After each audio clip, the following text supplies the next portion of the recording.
In Call of Duty Zombies, Treyarch has always been the best at making the game.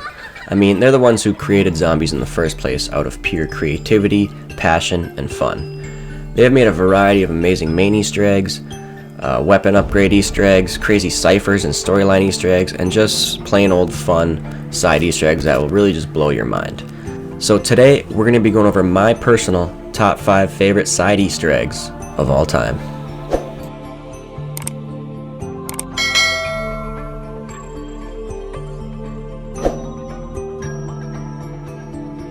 Number 5 is going to have to be the Space Dog Easter egg on Moon on Chronicles.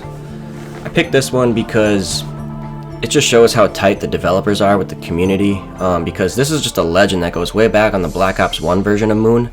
I think it was covered mostly on MC Sports Hawk channel about this possibility of a side Easter egg with the Space Dog, and it ended up never being there actually.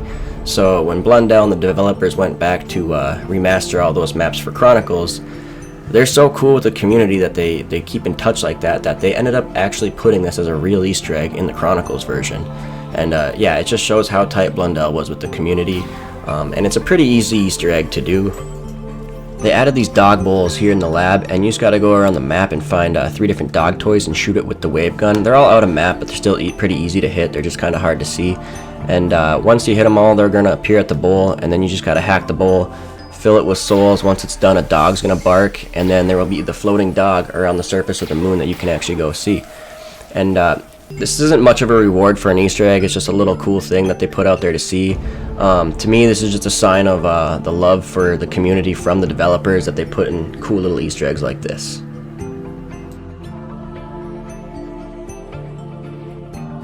Up next, we're gonna have the Pablo Spleen Easter egg from Togged or Toten. Now, one of my favorite things about Togged or Toten is how much it goes into the history of the old storyline. And this goes way back to the Call of the Dead radios, where we learned that Nikolai, Takeo, and Dempsey are all test subjects of Richtofen. You know, we have the Russian one, the Japanese one, and the American one. And it's really cool to me on Tag how they got the facility up in the mountains, and we can see where they kept them and where they did all their testing and whatnot.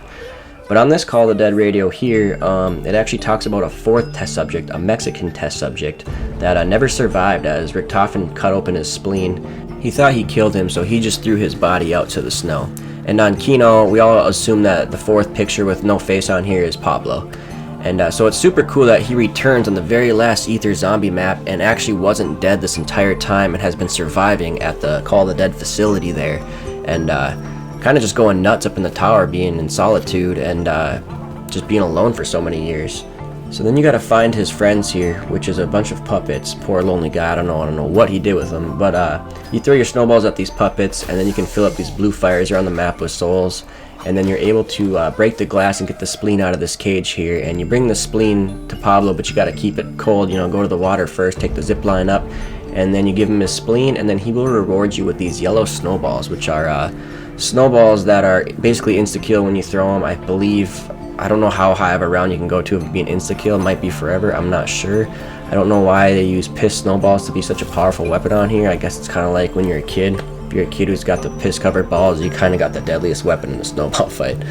But I love this Easter egg because it just brought back a piece of ancient history that we kind of all forgot about in the zombies storyline, and they just did it in such a cool way and made Pablo a very, very important part of the entire zombie storyline in the end there, which is pretty cool to me.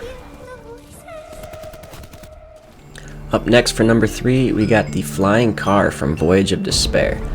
Now, this is one of the craziest Easter eggs we've had, because we all knew about the flying cars. It's part of the shield upgrade to get this car just to fly around in the sky. But you can actually fly up in the car too, and this wasn't discovered till like 4 years after the game's life cycle was over. And this was discovered by Sirius, and so shout out to him. This one has some really weird specific steps that you gotta do, which is why I think it never really got solved.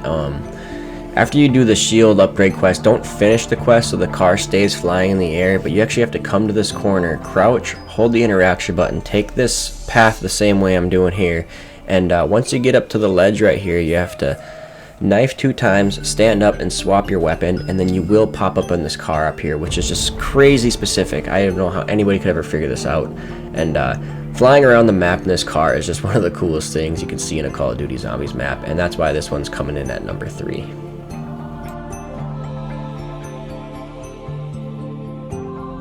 For number 2, we are going to have the spider bait Easter egg from Zetsubo no Shima. Now, when I first seen this is the craziest thing I ever seen in zombies, because like you can actually play as a spider.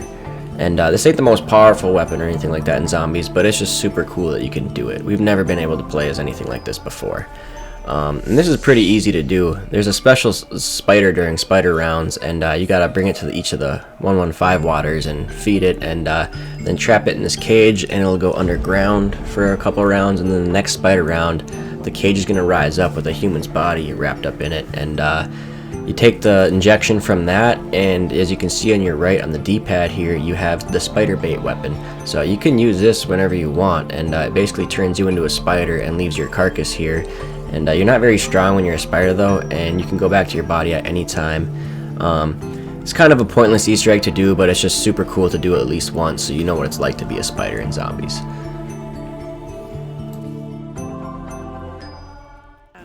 Before I get into the number 1 spot, I have 2 honorable mentions I want to throw out there.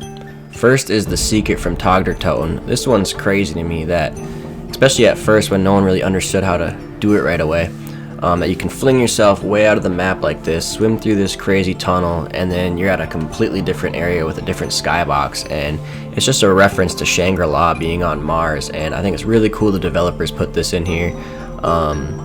Like I said, I just love when the developers bring up old history to put in here like this. And secondly, it's going to be the Little Arnie's upgrade on Shadows of Evil. I just like the way Little Arnie dances on this little animation you get here when you upgrade this one. It's pretty cool the first time you see it, so... Coming in at the number 1 spot is going to be the Golden Spork Knife from Blood of the Dead. Now I chose this for number 1 because this Easter egg is crazy, and it didn't get discovered till like years after the game came out. And this is a journey to get. It is not easy. This took me damn near 2 hours to get and 28 rounds into the game. But first you got to get the tomahawk, then you gotta get the spoon, then you got to get the magmagat, then you got to upgrade the tomahawk to the Hell's Redeemer, then you got to upgrade the Golden Spork too. So once you have all those things, you can actually get started on this. Then you got to get 100 melee kills with your Spork, then put your Spork into the tub here.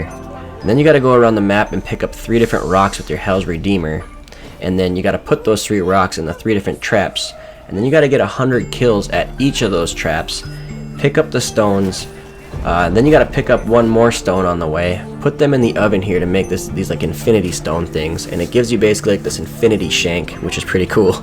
But then you got to take that shank, put that into the bathtub too, because we're going to be combining it with the Golden Spork. And then after you do all that, all you got to do is you'll see this knife over here on the catwalk, and get yourself a Brutus to come out there, and you have to kill this Brutus with the melee kill.